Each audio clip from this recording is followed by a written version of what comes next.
Boo Hag, retold by S.E. Schlosser.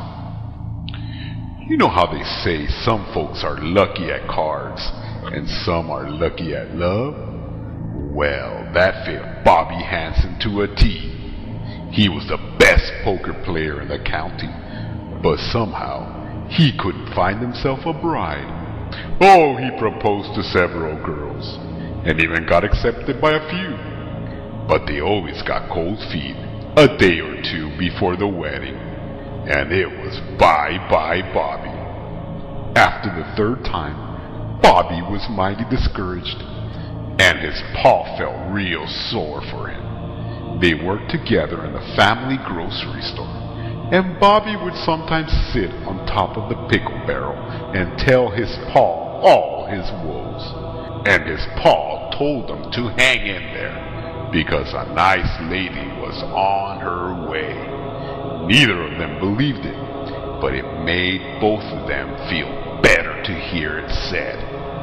Well, the day after their latest talk, the old woman who pulled her barge through the swamp to deliver milk and eggs to the grocery store had a long talk with Bobby's pa. Seems she had his daughter who was hankering after a husband with a good steady job, and the old woman thought Bobby would do the job nicely. She suggested they introduce the pair at the next dance, and Bobby's pa agreed. The night of the dance, Bobby's pa insisted that his son dress in his best.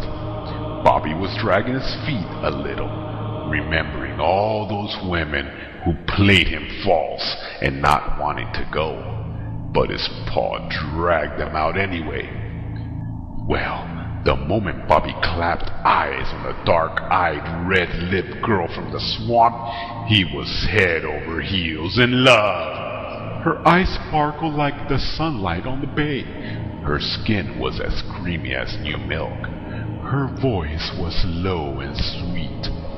The bear cuddled and cooed and waltzed the whole night long. And come sunrise, Bobby was all for bringing his new love before the visiting priest who delivered his sermons in the grocery store, since there were no church in the vicinity, and getting married right away. Well, the girl was willing to get married, but not by a priest.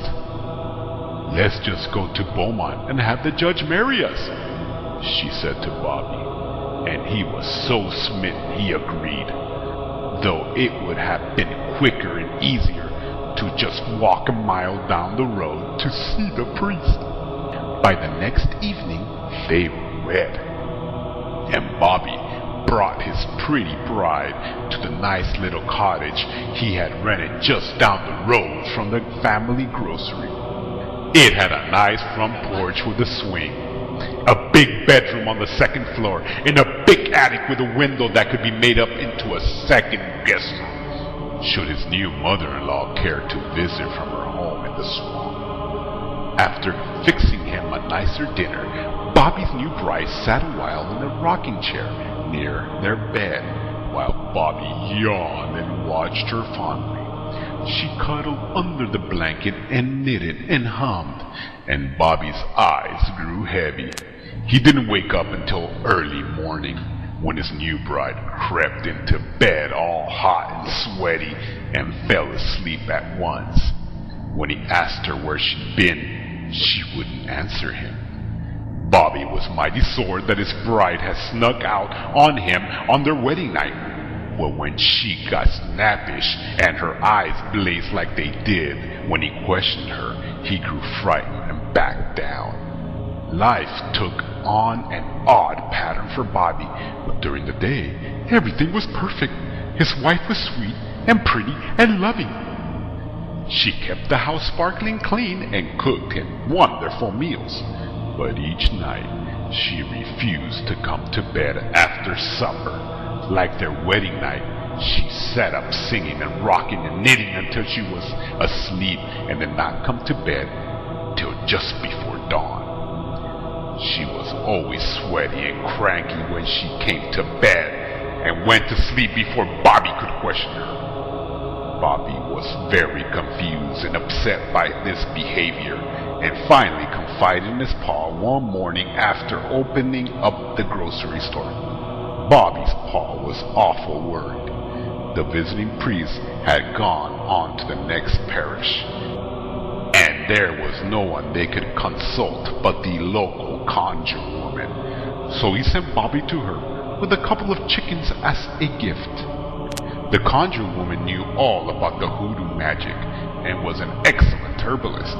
Local folks went to her when they were sick on account of the doctor lived 20 miles away. When she heard Bobby's story, she told him to pretend to go to sleep that night and watch what his new bride did. Then he was to come back and tell her everything. Bobby agreed, of course.